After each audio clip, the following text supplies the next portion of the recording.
Hello students, today's topic is in chemistry. तो chapter का नाम है ग्रुप 15 एलिमेंट्स. ओके, तो ग्रुप 15 एलिमेंट्स में group P block elements, not group 15 elements, P block elements.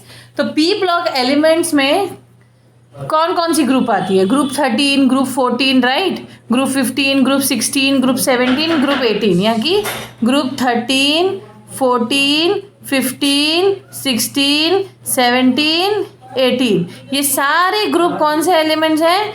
ये सारे ग्रुप पी ब्लॉक एलिमेंट्स हैं. ठीक है, पीरियोडिक टेबल के पी ब्लॉक एलिमेंट. लेकिन हम 12th स्टैंडर्ड में सिर्फ 13 और 14 को पढ़ेंगे, ग्रुप 13 और ग्रुप 14. ओके, ग्रुप 13 को हम बोरॉन फैमिली बोलते हैं. यहाँ पे लिखा है, देखो, ग्रुप 13 को हम बोरॉन फैमिली बोलते हैं, जिसमें कौन कौन से एलिमेंट्स आते हैं? Boron, aluminium, gallium, indium, thallium. Mnemonic क्या है? बैगन, आलू, गाजर इन थैला. क्या है? लिखूं मैं निमोनिक यहाँ पे? आप निमोनिक एक और भी है, बाल गंगाधर इन तिलक. अब बैगन आलू लिख लो. ओके, या बैगन. ओके, मैं नेक्स्ट पेज पे लिखती हूँ इसको. इसके निमोनिक आप नेक्स्ट पेज में होगा वैसे, प्लेन पेज में. अगर ये प्लेन पेज में मैं लिख रही हूँ, बैगन, आलू, गाजर इन थैला. ओके, बैगन, आलू, गाजर इन थैला. तो बैगन से क्या आएगा? बोरॉन, आलू, एल्यूमिनियम, बैगन, आलू, गाजर इन थैला. ये ग्रुप 13 की बात कर रही हूँ मैं, बोरॉन फैमिली. ओके, तो एल्यूमिनियम, गाजर का क्या होगा? नेक्स्ट क्या है? Gallium, indium, thallium. तो गैलियम, इंडियम और थैलियम. तो ये वाला निमोनिक अच्छा वाला निमोनिक है याद करने के लिए, ग्रुप 13 एलिमेंट्स के लिए. Okay, I hope you have understood कि याद कैसे करना है आपको ग्रुप 13 एलिमेंट्स.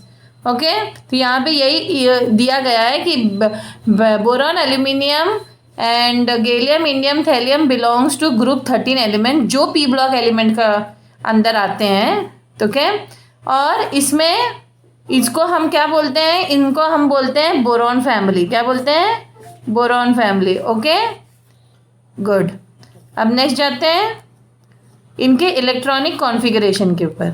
ये पार्ट मैंने आप लोग को होमवर्क भी दिया था कि बोरॉन का इलेक्ट्रॉनिक कॉन्फ़िगरेशन, अगर आपने इनर्ट गैस इलेक्ट्रॉनिक कॉन्फ़िगरेशन वाले सिस्टम से किया तो हीलियम लिखो, क्योंकि हीलियम का के अंदर 2 पॉइंट्स 2 आ ही जाते हैं ना. यहाँ पे 2 आ गए तो बच्चे कितने हैं? 5 है ना. एटॉमिक नंबर 5 है ना. एल्यूमिनियम का एटॉमिक नंबर कितना है? 13. गैलियम का एटॉमिक नंबर कितना है? 13 के बाद क्या आता है? 31, 29, 39, that is 49, and then you have 81. अब ये याद कैसे करें मैम? ये आप मुझसे पूछ सकते हो. देखो, इन दोनों के बीच में डिफरेंस कितना है? 8. इन दोनों के बीच में डिफरेंस कितना है? 8. 13 और 3 के बीच में 8 ही तो है ना. 31, इन दोनों के बीच में डिफरेंस है 5 और 13 के बीच में डिफरेंस 8 है. 13 और 31 के बीच में डिफरेंस है 18. फिर 31 और 49 के बीच में 18, और 49 और 81 के बीच में डिफरेंस है 32. तो इनको हम मैजिकल नंबर्स भी बोलते हैं. क्या बोलते हैं? Magical number. सारे पी ब्लॉक के लिए आप अप्लाई कर सकती हो ये मैजिकल नंबर्स. 8, 18, 32. यानी कि इन दोनों के डिफरेंस जानोगे तो एटॉमिक नंबर अपने आप आ जाएगा. अब फिल करना है इलेक्ट्रॉन्स को. इलेक्ट्रॉन्स को फिल कैसे करोगे? देखो, इलेक्ट्रॉन्स को फिल करने के लिए पहले आप 1s, 2s, 2p, 3s उस हिसाब से भी कर सकते हो. ओके, उस हिसाब से भी कर, या फिर हीलियम को लिख के, यानी कि हीलियम में 2 चले गए तो 3 और बच गए 5 कंप्लीट करने के लिए, तो ऐसे कर सकते हो. नियॉन में 10 इलेक्ट्रॉन्स यहाँ चले गए तो बचे कितना? 3 और ना. तो S2 में S में 2 जाते हैं और बचा हुआ P में 1. यहाँ पे 3D 0 होता है, अगर आपको जानकारी के लिए. ठीक है, गैलियम का भी 31 है तो आर्गन का 18 चला गया. ओके, देन बचा कितना? बचा हुआ 3D 10 में कितना गया? 3D में 10 गया, 4s में 2 गए, फिर 4p में 1 गए, 4d में 0। ओके, उसी तरह आप क्रिप्टॉन का ले लीजिए, उसी तरह आप क्रिप्टॉन लिख के आगे का लिख सकते हैं, xenon लिख के आगे का लिख सकते हैं। ओके, इस तरीके से भी आप इलेक्ट्रॉनिक कॉन्फ़िगरेशन लिख सकती हो या लिख सकते हो। ठीक है, अब ग्रुप 13 एलिमेंट, जैसे मैंने आप लोग को एक बार टेक्निक बताई थी कि कभी भी ये जो अगर आप पीरियोडिक टेबल देखोगे, पीरियोडिक टेबल में पी ब्लॉक में ही मेटेलॉइड्स होते हैं। तो मेटेलॉइड कौन कौन से होते हैं, अगर आप लोग को पता है तो मेटेलॉइड्स कौन से होते हैं? मेटेलॉइड्स होते हैं बोरॉन, एक मिनट मैं यहाँ पे लिखती हूँ आप लोग के लिए, मेटेलॉइड्स कौन कौन से होते हैं।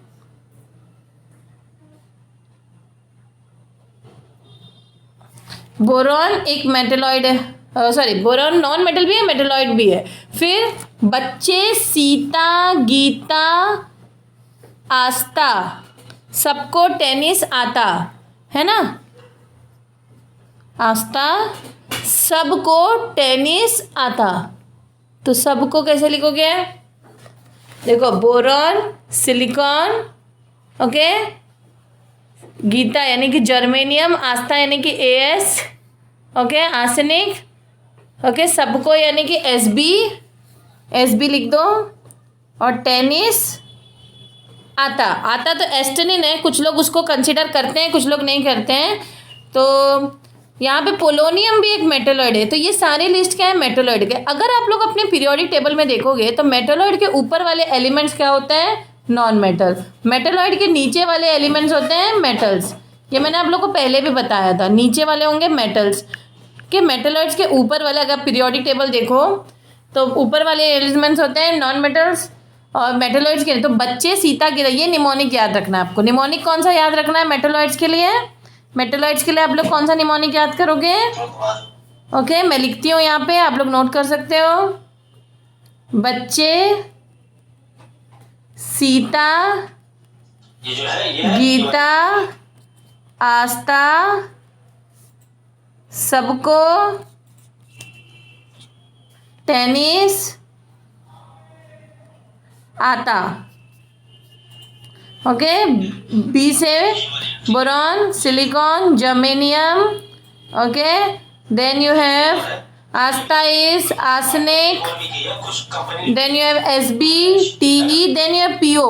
okay, so these are the list of metalloids. okay, जिसका मैंने आपको निमोनिक्स भी दिए हैं।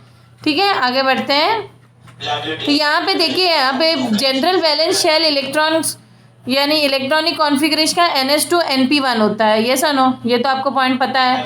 बोरॉन इज मेटेलॉइड भी कह सकते हैं नॉन, और क्या कहते हैं हम इनको, बोरॉन को हम मेटेलॉइड या नॉन मेटल भी कैटेगरी देते हैं। Okay okay, aluminium, gallium, indium and thallium सब मेटल्स हैं, ये भी आपको पता है। और boron is a rare element. Okay, boron बहुत rare element. In fact aluminium is the third most abundant element.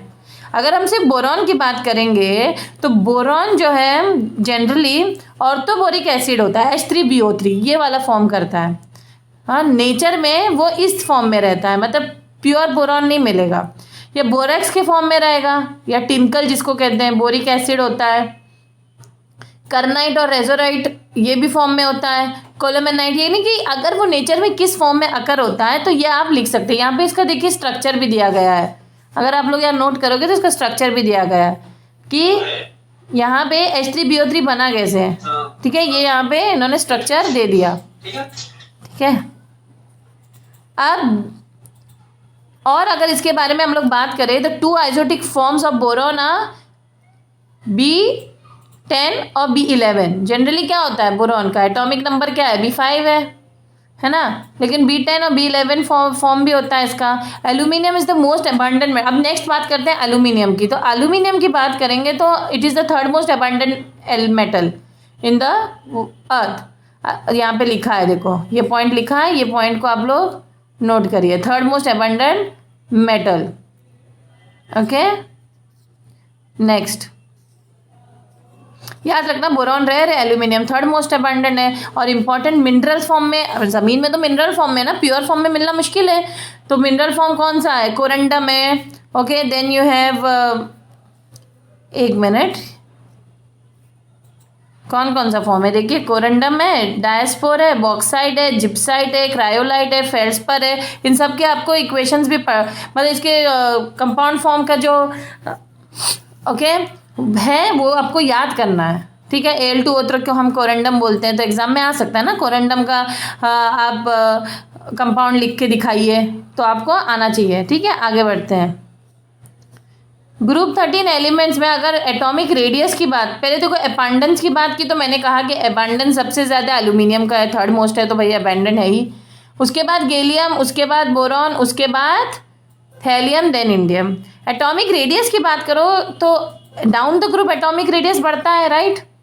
Down the group atomic, देखो अक्रॉस द पीरियड क्या होता है atomic radius, across the period atomic radius decrease होता है, तो down the group उल्टा होगा ना, इंक्रीज होगा। लेकिन वहां पे भी एक्सेप्शन है। एक्सेप्शन क्या है, एल्यूमिनियम को इधर आना चाहिए था, यस और नो, एल्यूमिनियम को इधर आना चाहिए था, लिखा एल्यूमिनियम की जगह क्या आया है यहाँ पे, पहले क्या आया है एल्यूमिनियम की जगह, ये लिख नहीं रहा है तुम्हारा pen, okay. Poor shielding effect की वजह से गैलियम पहले फिर एल्यूमिनियम आया, क्योंकि गैलियम का पुअर शील्डिंग इफेक्ट, ये स्क्रीनिंग इफेक्ट, ये शील्डिंग इफेक्ट होता क्या है मैं एक्सप्लेन करती हूँ अभी आप लोग को, ठीक है। जैसे आप लोग कंसीडर करो, ये क्या कंसीडर करोगे कि एक एटम ले लो आप, जैसे आपने यहाँ पे ये न्यूक्लियस बना लिया, यहाँ पे ओके एक ऑर्बिट है, दो ऑर्बिट है, तीन, तो इस तरीके से भी आप जान सकते हो जो न्यूक्लियस है क्या करता है, अपनी तरफ इलेक्ट्रॉन्स को खींचता है।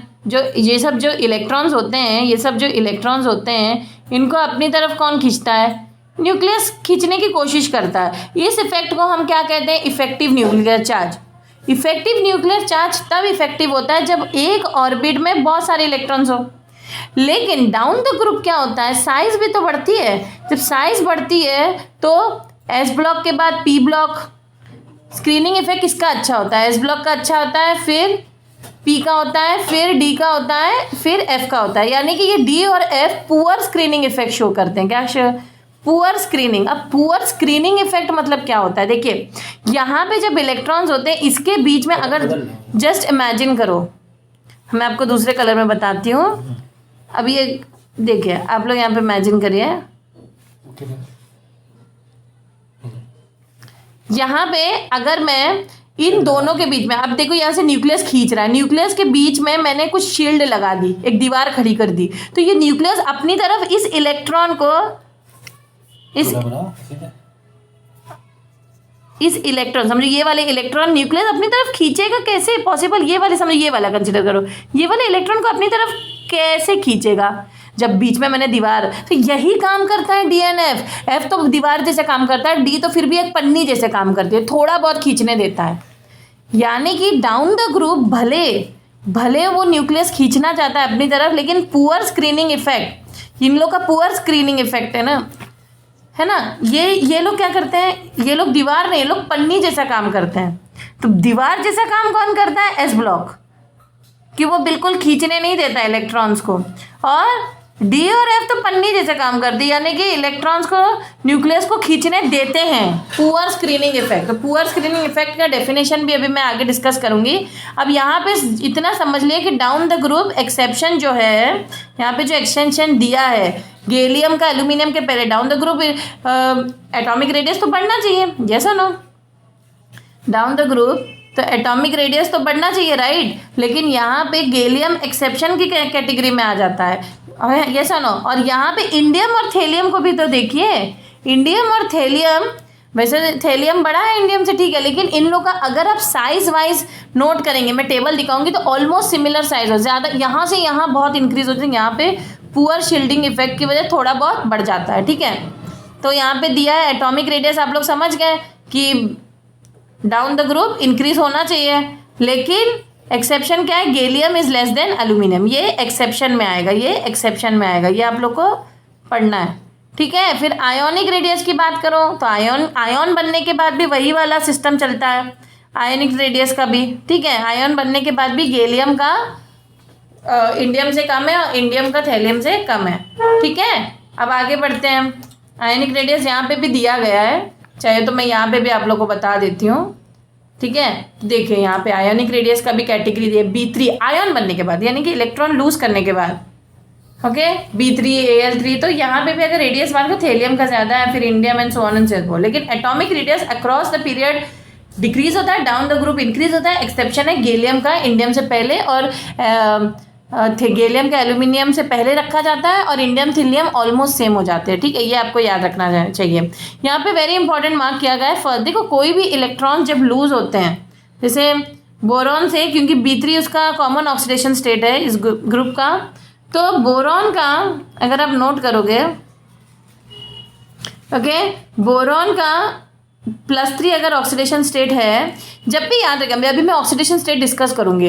वैसे अगर +3 तो पहले एक इलेक्ट्रॉन निकलेगी ना, B से एक इलेक्ट्रॉन निकलेगा तो B+2 बनेगा, अगर 1 इलेक्ट्रॉन अगर इससे माइनस हो जाएगा, ठीक है। इसी तरह दूसरा इलेक्ट्रॉन निकलेगा, फिर B होगा, फिर आखिरी में B बनेगा, यानी कि B अगर B+3 स्टेट में जाना, तो 3 इलेक्ट्रॉन निकाला है हमने, तब जाके एक एक इलेक्ट्रॉन स्टेप बाय स्टेप निकाला। तो फर्स्ट आयनाइजेशन एंथैल्पी, तो फर्स्ट इलेक्ट्रॉन निकला, सेकंड, फिर दूसरा निकला, फिर थर्ड, तब जाके उस पर +3 चार्ज आया। तो फर्स्ट आयनाइजेशन एंथैल्पी का भी ट्रेंड दिया गया है, बोरॉन का थेलियम से ज़्यादा, गैलियम, इंडियम। तो ये आप एक्सेप्शन भी पढ़ लीजिए, बोरॉन का सबसे ज़्यादा होता है। बोरॉन का क्यों ऐसा है? क्योंकि बोरॉन में लैटिस स्ट्रक्चर, बोरॉन में एक तरीके से क्या कहते हैं, देखिए यहाँ पे ट्रेंड दिया गया है आयनाइजेशन एंथैल्पी। देखिए down the group ionisation enthalpy क्या होगा, इंक्रीज होगा कि डिक्रीज होगी?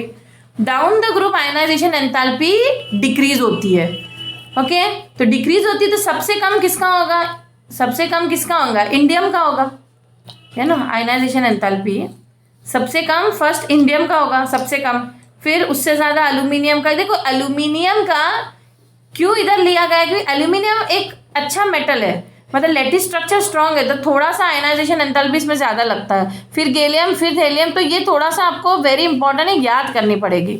तो फर्स्ट 3 आयनाइजेशन एंथैल्पी वैल्यूज ऐसे होती हैं, बोरॉन का ज़्यादा है, फिर एल्यूमिनियम का, फिर गैलियम का, फिर इंडियम का, फिर थेलियम का। इलेक्ट्रोनेगेटिविटी मतलब क्या होती है कि tendency to pull the pair of electron towards itself. तो सबसे पहले सबसे ज़्यादा किसका है टेंडेंसी?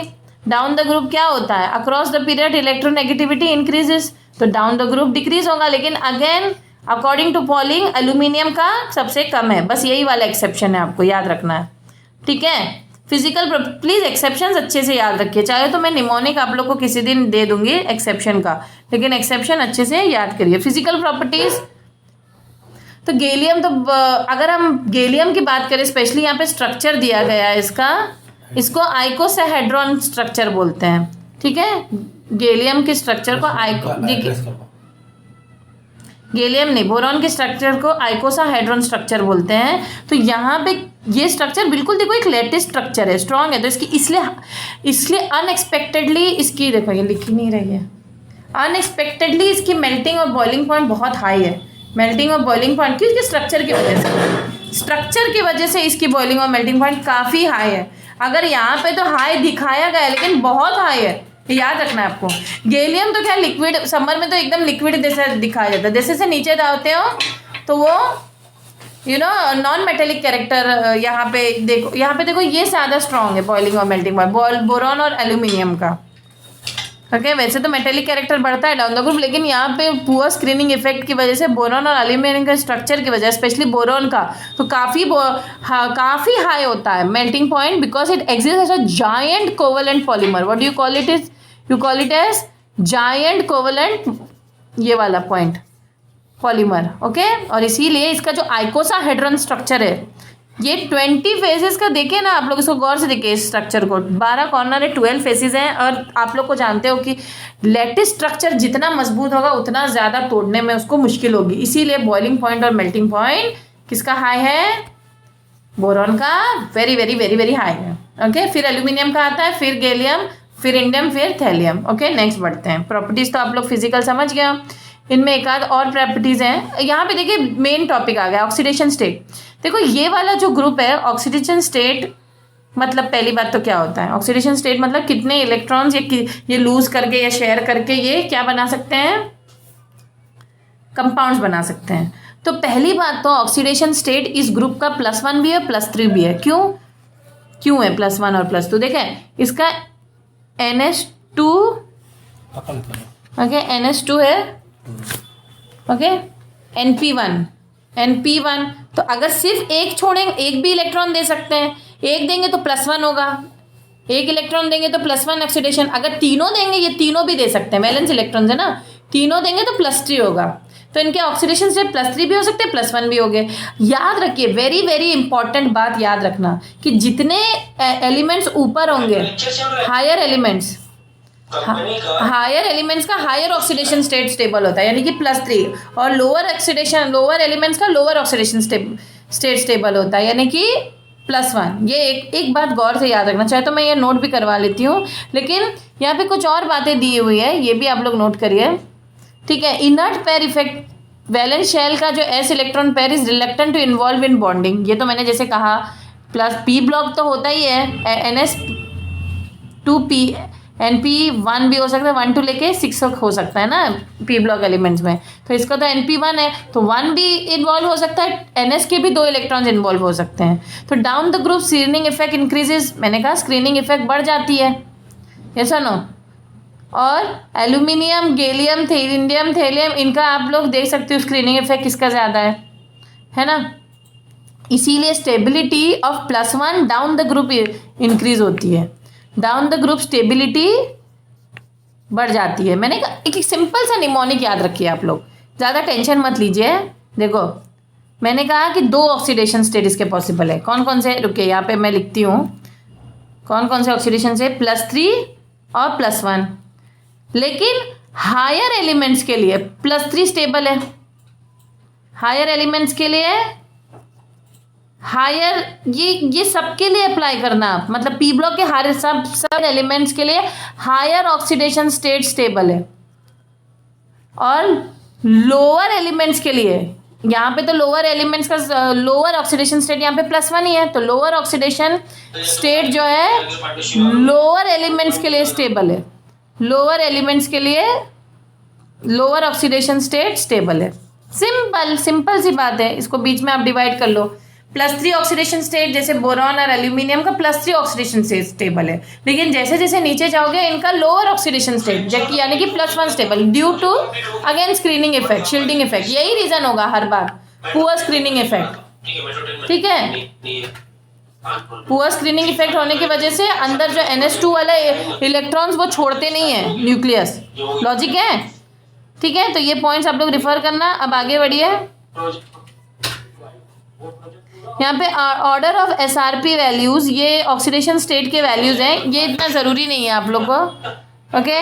ये वही है इलेक्ट्रोड पोटेंशियल, यानी कि व्हाट इज इलेक्ट्रोड पोटेंशियल। अरे बंद करो,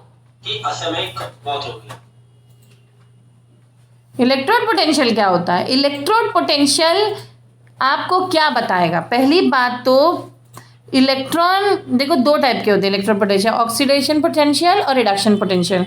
यहाँ पे अगर आप लोग नोटिस करो, ठीक है, नोटिस करो तो जितना नेगेटिव होता है इलेक्ट्रोड पोटेंशियल, जितना इलेक्ट्रोड पोटेंशियल नेगेटिव होता है, उतना टेंडेंसी है कि वो अपने आप को रिड्यूस नहीं करेगा, यानी कि ये इलेक्ट्रॉन लेने की नहीं देने की सोचेगा। रेड्यूस वो होता है जो इलेक्ट्रॉन्स लेता है, जैसे कि एल्यूमिनियम का क्या है, ये इलेक्ट्रॉन अपना +3 कब बनता है, ये +3 फॉर्म में रहता है ना, Al+3, क्योंकि ये देता है इलेक्ट्रॉन, तभी तो +3 हुआ। यानी कि इसका वैल्यू क्या होगा, इसका रिडक्शन पोटेंशियल तो नेगेटिव होगा, क्योंकि इसने लिया नहीं है। जिसका, देखो सिंपल सी बात है, जो इलेक्ट्रॉन्स लेता है वो रेड्यूस आसानी से होता है, जो इलेक्ट्रॉन देता है वो रेड्यूस नहीं होता है। तो जो इलेक्ट्रॉन लेता है उसका क्या होगा, इसकी नेगेटिविटी ज़्यादा होगी, नहीं कम होगी, यानी कि वो पॉजिटिव में जाएगा। तो ये देखो यहाँ पे देखिए, एल्यूमिनियम स्पेशली लीस्ट रेड्यूसिंग है, यानी कि वो मोस्ट ऑक्सीडाइजिंग। और ये वाला कॉन्सेप्ट आप लोग थोड़ा सा प्रैक्टिस करिए, यहाँ पे कोई डाउट हो तो मुझे आप लोग पूछ सकते हो, ओके। पहले इलेक्ट्रॉन रिडक्शन पोटेंशियल का डेफिनेशन सेल्फ नोट्स बनाइए और ट्रेंड्स आप लोग याद करिए। केमिकल प्रॉपर्टीज पे अगर आप जाओ तो बोरॉन फैमिली में बोरॉन का जो है एयर के साथ भी रिएक्ट होता है, हेलोजन के साथ भी रिएक्ट होते हैं। अगर वो ऑक्सीजन एयर यानी कि ऑक्सीजन के साथ रिएक्ट होगा तो बेसिकली क्या होगा, वो ऑक्सीजन के साथ B2O3 भी बनाता है। यहाँ पे आप लोग नोट करिए, ये लिख क्यों नहीं रहा है। और Al2O3 क्योंकि क्रिस क्रॉस करना है अपना बोरॉन का, एल्यूमिनियम का देख लो, एल्यूमिनियम का क्या है 3 है, ऑक्सीजन के 2 है, तो इसका इधर जाएगा, इसका इधर जाएगा और बनेगा क्या Al2O3। Al2O3 कैसे बना पता चला, ये तो बनाना आता है ना वो क्रिस क्रॉस करना। तो अगर नाइट्राइड के साथ करना है तो Bn, क्योंकि बोरॉन का 2 नाइट्रोजन के 2 क्रिस क्रॉस हो गए, कैंसिल हो गए। ओके, तो इस तरीके से आपको ऑक्सीजन नाइट्रोजन के साथ रिएक्शन, आई होप कि समझ में आ गया। ये आप लोग को करके देखना पड़ेगा एक बार, ठीक है। यहाँ पे कुछ क्वेश्चंस हैं, यहाँ पे देखो सिंपल सा क्वेश्चन है ये, highest and lowest melting point of elements in group 13 are of respectively क्या, किसका सबसे ज़्यादा है। सबसे ज़्यादा जैसे मैंने कहा बोरॉन का, क्योंकि उसका स्ट्रक्चर इतना तगड़ा वाला है, हाइकोसाहेड्रॉन वो वाला स्ट्रक्चर है, एकदम लैटिस स्ट्रक्चर है, तो इस वजह से किसका ज़्यादा है, बोरॉन का। सबसे कम गैलियम का, वो मैंने कहा समर्स में तो लिक्विड स्टेट में होता है, ऐसा ना, ये भी मैंने डिस्कस किया था आप लोग से। ये वाला आंसर है बोरॉन एंड गैलियम। हाईएस्ट है बोरॉन का और लोएस्ट है गैलियम का, क्या, बॉइलिंग मेल्टिंग पॉइंट, ठीक है। I hope you have understood. Next, ये कुछ क्वेश्चन है आप लोग को हेल्प करेंगे। Electropositive character is the maximum of which of the following elements in group 13। Aluminium का सबसे इलेक्ट्रोपॉजिटिव कैरेक्टर अभी हम लोग ने डिस्कस किया था, पॉजिटिव में जाता है, इसका इलेक्ट्रॉन पोटेंशियल भी पॉजिटिव में जाता है। Okay, the first ionization energy for which of the following elements is the highest. Thallium का, due to lanthanide contraction, Z effect भी बोलते हैं, यानी कि shielding effect, poor shielding effect of 4f orbitals, ठीक है। ये आपको आयनाइजेशन एंथैल्पी साइज क्वेश्चन आ सकता है, तो इसको स्पेशली आप लोग एक्सेप्शंस को देखो, इस क्वेश्चन फॉर्म में आप लोग को दिए गए हैं, तो एक्सेप्शन को स्पेशली याद करिए, ठीक है। ये एक्सेप्शंस को स्पेशली याद करिए, ठीक है। नेक्स्ट, और एक क्वेश्चन दिया है, first ionization energy of which of the following elements is the highest. पूरा ट्रेंड दिया हुआ था आप लोगों को, सबसे हाईएस्ट किसका है, बोरॉन का, फिर थैलियम, फिर गैलियम, एल्यूमिनियम, इंडियम। तो यहाँ पे आपको प्लीज यहाँ पे दिया भी गया आयनाइजेशन एनर्जी, यहाँ पे देखो, इस वैल्यूज को याद नहीं करना है आप लोग को, सिर्फ किसको याद करना है, ट्रेंड्स को, ट्रेंड्स और एक्सेप्शन को। आपको सिर्फ ट्रेंड्स को लिखना है, वैल्यूज एग्जाम में नहीं आएंगे। ओके, ट्रेंड्स को आपको लिखना है। नेक्स्ट क्वेश्चन, नेक्स्ट में चाहिए केमिकल प्रॉपर्टी, यानी कि ऑक्साइड्स कैसे बनते हैं। ऑक्साइड X2O3 के फॉर्म में बनते हैं, यानी कि Al2O3, B2O3, ठीक है। ऑक्साइड्स X2O3 के फॉर्म में, यानी कि Al2, B2O3 इस टाइप के।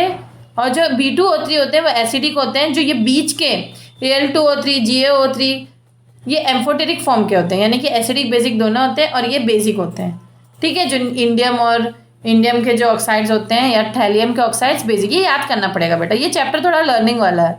ओके, तो इसको आपको याद करना पड़ेगा। उसके अलावा नेक्स्ट आपको क्या दिया गया है, reactivity towards acids and alkali. Boron does not react with acids, okay, वो एसिड के साथ रिएक्ट नहीं करता है, बोरॉन एसिड के साथ रिएक्ट नहीं करेगा, क्योंकि वो हाइड्रोजन को डिस्प्लेस ही नहीं कर पाएगा, ठीक है। और अल्कलीज को भी नहीं रिएक्ट करता है, ठीक है। एल्यूमिनियम रिएक्ट करता है और AlCl3 बना के हाइड्रोजन गैस लिबरेट करता है, लेकिन बोरॉन नहीं करता है, ठीक है। Aluminium dissolves in dilute HCl, okay, aluminium it dissolves in dilute HCl, but boron does not, okay, it does not react with acids and alkalis, okay. और aluminium reacts with alkali and liberates hydrogen gas. तो दोनों case में क्या gas liberate हो रही है, hydrogen gas, ये आपको याद करना पड़ेगा। रिएक्शंस देख लेना, एल्कली यानी कि बेस NaOH वगैरह, एसिड यानी कि HCl, H2SO4 जिसमें H हो। केमिकल प्रॉपर्टीज जाके लिया हो जाएगा। केमिकल प्रॉपर्टीज में हाइड्रोसाइड्स भी यहाँ पे डिस्कस हुए हैं। हाइड्रोसाइड देखो किस फॉर्म में, ओके, XOH3 टाइप हाइड्रोक्साइड्स होते हैं, BOH3, H3O, BO3 इस टाइप के हाइड्रोक्साइड होते हैं। AlOH3 हाइड्रोक्साइड यानी कि क्या, पानी के साथ रिएक्शन होना, ओके। Tl तो इसके इस टाइप के हाइड्रोक्साइड्स बनाते हैं। ओके, ये आप लोग गो थ्रू करिए। केमिकल प्रॉपर्टीज में हैलाइड्स के साथ भी रिएक्शन देखना है आपने। देखो ऑक्सीजन के साथ रिएक्शन देखा, हेलोजन के साथ अब देखना, ठीक है, और आपने वाटर के साथ भी रिएक्शन देखा, ये सुनो। ओके, अब हेलाइड्स के साथ रिएक्शन देखिए। तो हेलाइड्स के साथ रिएक्शन यानी कि हेलोजन के साथ रिएक्शन। तो हेलोजन में BCl3 टू TlCl3 इस नेचर के भी बनाते हैं, आयनिक नेचर के होते हैं ये। Okay, AlCl3 achieve stability by forming a dimer, ये डाइमर फॉर्म होता है। Al2Cl6 इस हमको हम डाइमर फॉर्म कहते हैं, जब दो Al जुड़े हो और अलग अलग क्लोरीन, इस टाइप का हम एक ब्रिज बॉन्डेज कहते हैं इसको। Aluminium chloride in acidified aqueous solution forms octahedral ions. तो ये थोड़ा लर्निंग पार्ट है। ओके, रिएक्टिव रिएक्शंस को थोड़ा लर्न करिए, आप समझ भी लीजिए। नेक्स्ट है, okay, consider AlCl3।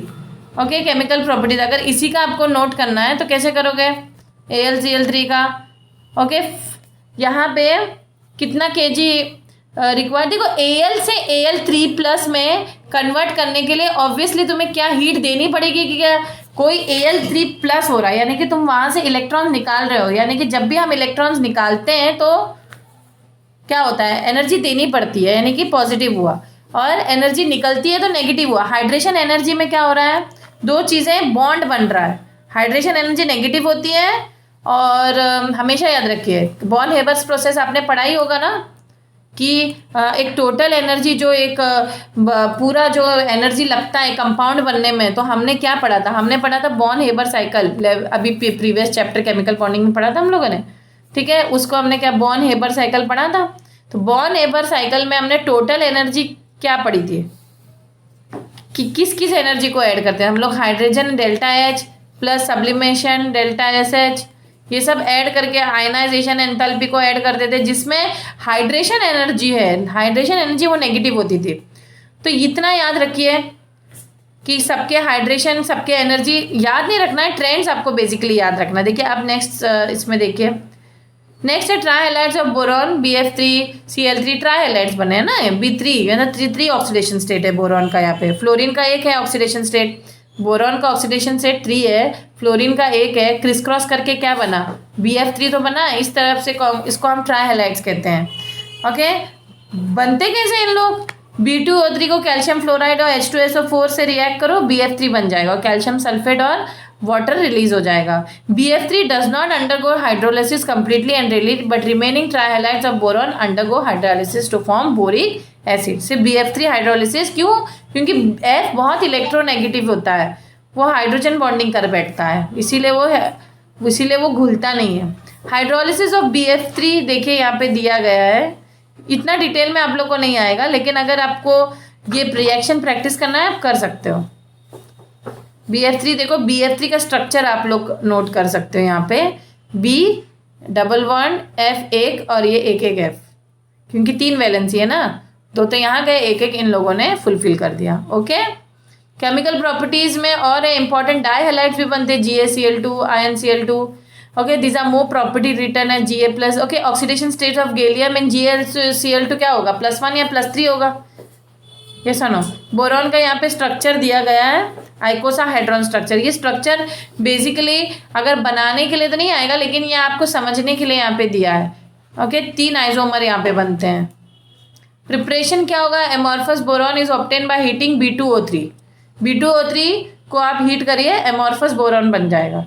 Crystalline boron चाहिए तो B2O3 विथ एल्यूमिनियम और जिंक, ठीक है, इनसे हीट करना। तो ये सब थियरी पार्ट है जो रिएक्शन आपको प्रैक्टिस करने हैं। Crystalline boron is also obtain by following methods, hydrogen के साथ रिएक्ट करो तो BaCl3 को वो B बना, रेड्यूस करना है ना आपको, HCl बन के ये अलग हो जाएगा, H के साथ Cl रिएक्ट करके अलग हो जाएगा B2H6। तो यहाँ पे भी आप नोटिस कर सकते हो B बोरॉन बना है और हाइड्रोजन रिलीज हुआ। ओके, Bi3 बोरॉन बना है, I2 रिलीज हो गया। ओके, I2 अलग हो गया। तो प्रिपरेशन यहाँ पे बोरॉन का दिया है, बोरॉन का हम प्रिपरेशन कंपाउंड फॉर्म में भी कर सकते हैं, boron plus sulphur, boron plus carbon, boron carbide बनेगा, बोरॉन प्लस मैग्नीशियम प्लस तो क्या बनेगा, मैग्नीशियम बोराइड। ये सब आप रिएक्शंस थोड़े से प्रैक्टिस करिए। ओके, ये सब प्रैक्टिस करें। अब नेक्स्ट आगे बढ़ते हैं। तो ये देखो बोरॉन के लिस्ट दिए हैं प्रिपरेशन के लिए, आप लोग कोई भी 4 मेथड पढ़ लेना। कंपाउंड्स ऑफ बोरॉन, तो बोरिक एसिड है, बोरिक एनहाइड्राइड है, ये सारे क्या है, कंपाउंड्स ऑफ बोरॉन है। ठीक है, इसको लर्न कर लीजिएगा। तो बोरॉन प्लस ऑक्सीजन भी B2O3 देता है। कैसे बनता है B2O3 हम लोग ने पहले भी देखा है। H3BO3 जो है हमारा, ओके, इनको भी हम रेड हीट कर लो बहुत ज़्यादा तो B2O3 और H2O रिलीज H2O बनता है। Okay, next properties. Okay, B2O3 का प्रॉपर्टीज़ अगर हम डिस्कस करेंगे, it behaves as a basic oxide on reaction with strongly acidics like P4O10। ये बहुत डिटेल्स में हो गए, देखो प्रॉपर्टीज़ दिए गए हैं, बहुत डिटेल हो गए। आप लोग देखना, आपका डिलीटेड पार्ट तो नहीं है तो फिर पढ़ लेना। बोरेन्स क्या होते हैं, BnHn+4 इसका जनरल फॉर्म होता है। ओके, ये आप लोग लिख सकते हो।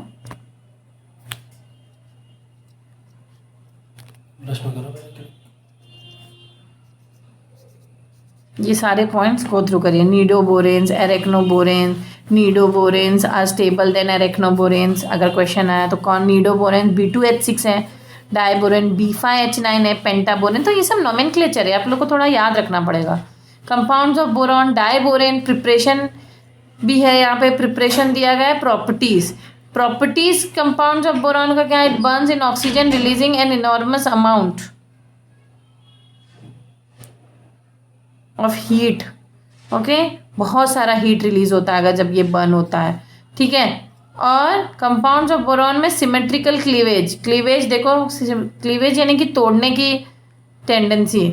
तो यहाँ देखो सिमेट्रिकल क्लीवेज है, यहाँ पे अनसिमेट्रिकल क्लीवेज भी हो सकता है, एक तरफ ज़्यादा एक, यहाँ दोनों बराबरी के। सिमेट्रिकल क्लीवेज यानी कि दोनों बराबरी टूट रहे हैं, असिमेट्रिकल क्लीवेज यानी दोनों बराबर नहीं टूटे, एक तरफ ज़्यादा एक तरफ। तो नेक्स्ट वाला अनसिमेट्रिकल क्लीवेज है। तो boric acid can not be titrated with NaOH because it is a weak acid but on addition. तो ये कुछ क्वेश्चंस हैं, आप लोग गो थ्रू करिए, लेक्चर लंबा हो जाएगा। ओके फैजान, यहाँ पे आपका लेक्चर